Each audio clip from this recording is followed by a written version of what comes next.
Nothing good's going on? Why? Talk to me. What's up? Why do you say that? No, I just have pain up there. Where, up here? Yeah, and then my lower back. Okay, look to the right. Well, I'm going to get right to work. Lift the head up just a little bit. So, on an average day, 1 to 10, 10 the most, 1 the least, where are you at? Not the worst day, not the best day. What do you hover around? 4. 4 in that area, right through here? Just tight and stiff? Yeah. Gotcha. And you never been adjusted before? No. Oh. My God. You'll feel this drop down like that, okay? Okay. Big breath in for me. Exhale. You'll feel me lean in just a little bit like that, okay? Okay. You okay with that drop like that? Uh-huh. Okay. Look to the left. Oh my God. Oh my God. Okay. Oh. Other side. For this one, hang your head all the way off the back for me, okay? A little more that way. There you go. You still sound again. On your back for me. Walk in the ring. Go back. I got you. You'll feel me lean in just a little bit. Was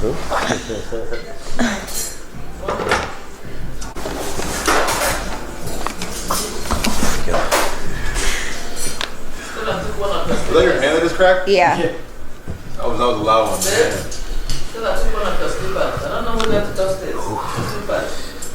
Lean back just a little bit towards that way. Bring your body that way. You'll feel me lean in here. There it is. You okay with me there? Okay. There it is. I want you to look all the way back with your head, just like that.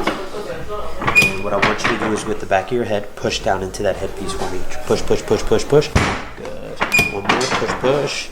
Now what we're going to do is we're going to bring right ear to right shoulder like that. Same thing, push, push, push. Now left ear to the other side. Yeah, exactly.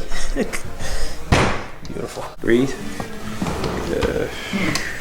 Are you okay? Relax, relax. This is going to be a huge one. Hey. Oh my Oh. Are you okay? Okay, I'm here. Oh my God. Lay there, If it relax. hurts, let me know, please. Oh. She's got your back. Exactly. See where I am standing. What? Oh, I don't even know what to do. No, just relax for a second. Yeah, let it marinate, settle in. And we've already cleared her out. We put the movement back into areas in her spine that were restricted, that were making her stiff, where she was losing blood supply, and muscles were starting to get tighter and more tense. So after we've cleared that out, now she's laying in this position, and I'm going to come underneath the spine this way, and we're going to decompress this. We're going to open it up that way. And one of the reasons we want to do that is because you see these openings right through here? These openings, Tess, can you see that? You all right?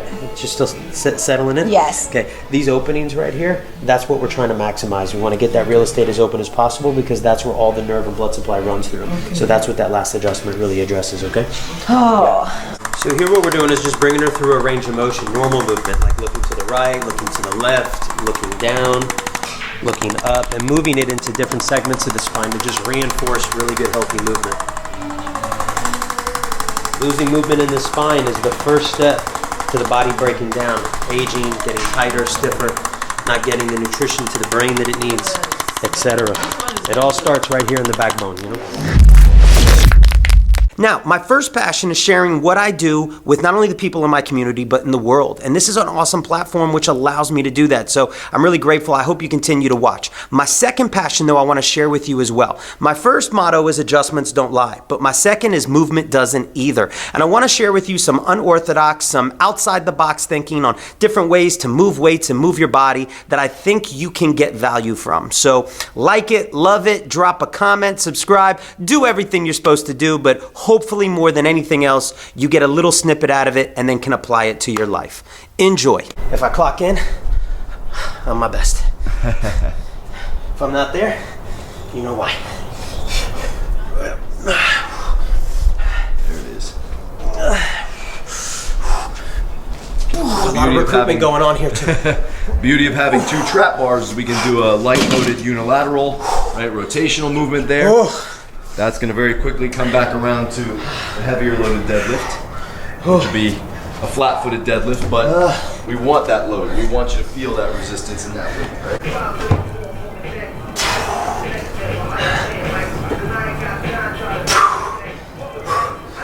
Who says you can't make bodybuilding function?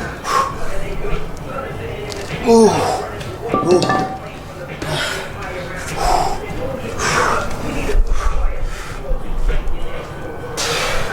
What we're doing is focusing on that compression from the floor and the ball, that wedging effect, to drive more tension into everything in between. So in this case, for that single arm row, get a lot more engagement around that entire tissue series, from the ground to the hand and everything in between. I can tell you that normally you're sitting there, bottomed out, Yep. and just focusing on the roll. Right. But when you press into the ball like you were just saying, Yeah. it's a double taxing hit. Right. You know? It makes a big difference when you're actually applying that tension throughout, rather Yeah. than just, swinging the reps, which I think most Right. people understand. You got to go a little bit slower now. For right? sure. That's like Right. that's a Not just more throwing it up. common piece of education that's Yeah. out there, but it's just- adding that pressure. There's all that recruitment going Right. on. There's like Right. double the From recruitment. The floor up, from the hand in. You're not just Exactly. resting The that scissor hand. with the legs, the pressing in with the hand. Yeah. So pressing you're not through. resting on the hand. Same thing right here. So you're gonna press that ball into the wall as you sit up to it.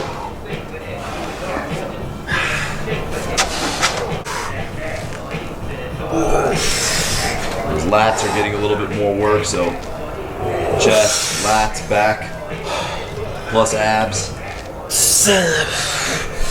You sandwich that pole between your knees a little bit. Feel some of that abductor as well, right? Oh, way better. I can. Try and crack that pole in half with your inner thighs. See what happens. I might chisel out some abs after this. Flat against the ball and just pulse into it. Close the rib cage towards the hips and the hips towards the rib cage. So roll your pelvis, your tailbone towards your rib cage as well. Oh yeah. Oh. Dude, what the hell? That's nasty. Make them all work together, right? So, pelvis Pelvis in, ribs down. Ribs down. While Work I'm them to each other, While yeah. I'm pushing into the ball. And exhale as you do it. That extra diaphragmatic breathing is going to make a big difference. Oh, I gotta do these more often, bro. Oh yeah. This is nasty, but so good. Oh.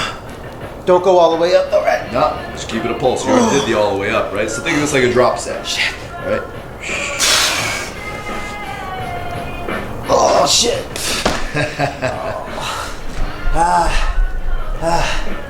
Oh, my God. That's a good one, man. There's your ab work for the day. Yeah. Oh, man, I need that.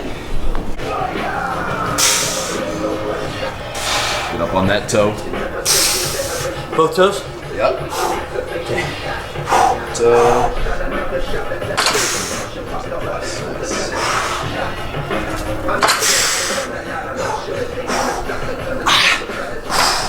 Wild the toe load.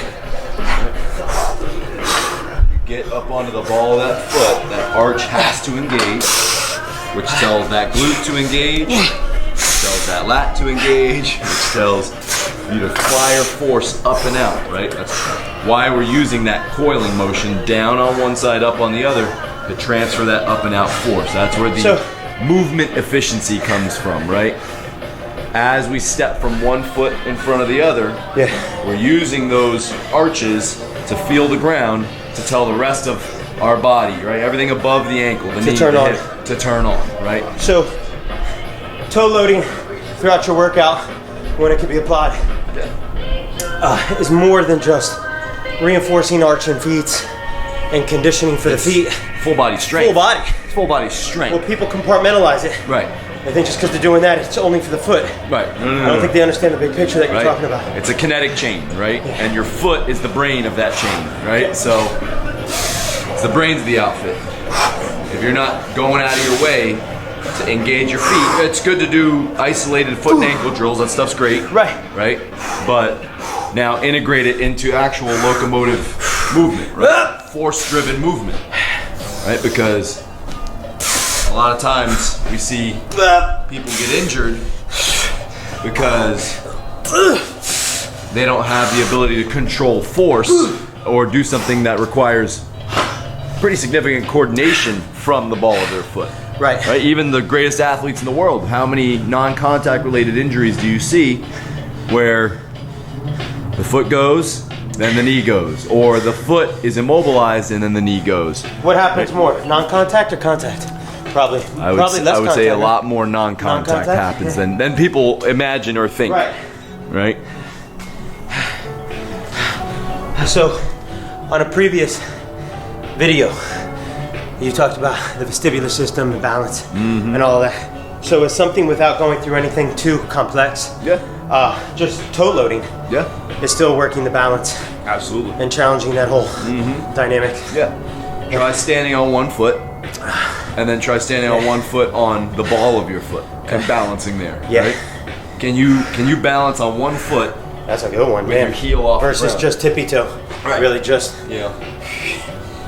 Will that Yeah. system have? Yeah, I feel the immediately. I feel the glute Right. try to Has stabilize. It has to. Which is nice. And I always hear on my tables people, especially that are dialed into fitness, talk about doing things to turn on the lat and the glute. I mean, you don't ever hear people say, "Let me turn on the bicep," Right. you know. But it's always the lat and glute, the two Right. areas on people That's that are usually those blaring areas that asymmetrically not firing. people are very Right, or weak, not feeling- or they're not very functional there. Yeah. Right. They work them in one or two ways. Yeah. Right. Yeah. They're typically doing glutes. I would say glutes are a lot more diverse these days. Right. I Right. mean, there's so many glute programs out there that Right. people are pretty good in the glutes department. But I would say that interaction between The glutes department. the foot and ankle, Right. The whole body. the glute and the lat, right? That what we call the lateral slings or those fascial slings, whatever you want to call them. But I'm gonna debate that, not what you're saying, but like when you'll have me doing the hamstring curls Right. on the mat, I would go glute first. Like I Right. would immediately go to do that. Right. And you would say, Zev, no, start at the bottom and recruit up that way. Right. So even if someone, where I'm gonna debate is if someone really just always just spends time isolating their glutes to Right. get them symmetrically firing and recruiting when they're, Right. let's say, doing a squat, they're really not doing themselves a full service, because when they go to do any athletic movement or normal life movement, Right. they're not going to get the proper sequence Right. of recruitment, which you've taught me and walked me Yeah, through yeah. when I'm on the mat. Absolutely. So yeah. technically it's serving that short-term Depends purpose on that of particular purpose of that particular exercise as well, Right, right? right. Are you? This is where bodybuilders Right. actually shine, right? Right. They're trying to isolate that Right. bicep or isolate that hamstring in that Right. given moment Right. to allow that muscle to do what it needs to do, Yeah. right? To grow, Right. and to allow the body the opportunity to feel that muscle in its isolated environment, and then we reintegrate, right? Right. The hamstring is going to show up as we're driving down into the ground. As that foot hits the ground, Yeah. it's going to stabilize and transfer that force into the glute. That look like when we're running, as we're pulling that leg around, that hamstring is engaging here to pull that leg around, helped by the hip flexors, helped by the lats, right? We're picking Right. that leg up. As we drive it down, it's going to contact. Hamstring is going to feel that through the foot, ankle, calf. Right. All that weight. So whether you right? want to That's or the not, first thing you're that's- going to feel is foot hitting the Yeah. ground. Right. All that force is going to transfer up through here, and you're going to drive through here to Right. inch out and start that All over again. concentric eccentric cycle. Right. That cycling pattern of the leg. Yeah. If you really think about it, everything we do in the gym Right. should feed that process. Right. Right. Yeah. Or the process of flexing and extending the ankles, knees, and hips.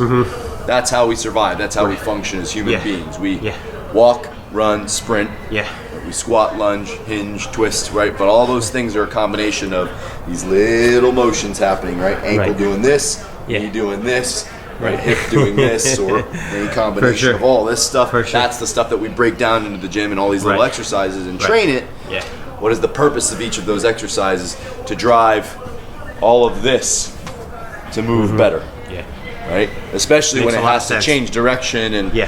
be dynamic. For sure. Other than just moving ahead in a straight line or like, right? We don't walk in boxes. Right. So that's a lot of the struggle that Yeah. people face in the gym, is that they're constantly training linear. In the box. Yeah, the training in the box. Yeah. Get your body outside of that, be able to move it in all these different And what you're directions. saying and what you've always said and what we talk about is aesthetics is one thing and there's a place for the in the box, but it's nice to step outside and be both. And you can have so both. you can hybrid and you can damn Definitely right have both. for sure. You eat the right way, sure. you can look great. For sure. You move the right way, you can move great. Yeah. You can have the best of both worlds. Be trained properly and eat properly. I like that. It's not impossible. It's not impossible. You eat, what did you just say?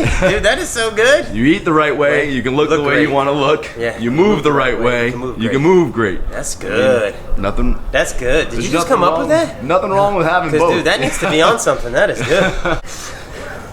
Here we go.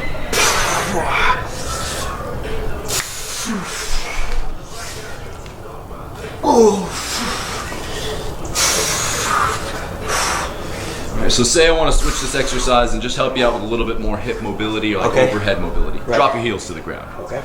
Right? You see? Right? We can work on that. Now, this is really tough on the overhead aspect because your hands are in that narrow position. Yeah. Right? That's taxing for me. We could do that in other ways. But that's tough for you to keep that posterior chain engaged, especially in the middle back, the thoracic spine, because of the narrow arm position. Oh, yeah. Right? But different But I like intents, different intents for the exercise. Water that grass. Yeah. Right? So now, push in with the barbell. Right? So if I want to switch the intent of the exercise, do it slow. The entire rep. Slow. So slow. Even the yep. press up? Slow through the press. Slow through that drop. Wedge into the ground. Right? As you hit the different positions, drive through the floor with your feet. There you go. Versus the fast, right, which is going to work our type 2 muscle fibers, right? Our ability to drop down and react. Same exercise, different tempo, different intent, right? One more. Learning to feel every bit of that movement. That's all you're doing. Same exact movements. Where are you loading and why? What are you achieving by loading in that position? Okay. You know what I mean? Good question to ask yourself. Yeah. What am I trying to achieve and what am I achieving in this What's the purpose of my training program? Yeah. Overall, what am I trying to achieve in my training program? If I'm gearing my workouts toward a different goal, Right. that's going to limit my ability to reach the end result that I'm looking for. Yeah, for sure. Decide on what it is you want to do with your program and stick to that Crush it. that goal for a little while. Right. At least give yourself, let's say, 8 to 12 weeks Yeah. to really hit a goal. But all that toe load and rotational work to make this easy work, right? We're here to grow. I want you to grow. I want Fast you to get hips. big, strong muscles. But Me I want too. them to be fast. I want them to be explosive. I want them to be effective. So I'll let you be on your heels. Nothing wrong with it. Teach you all the different ways to use your body in the gym so that when you go to use it out in life, you can relate it back to what you did in the gym and use it effectively. Why else are you doing what you're doing? Why else are you doing what you're doing? What are we here for? Yeah. Does it make sense for what we're trying to achieve? Yep. All right, guys, so that's a wrap. Thanks for watching, and as always, I got your back.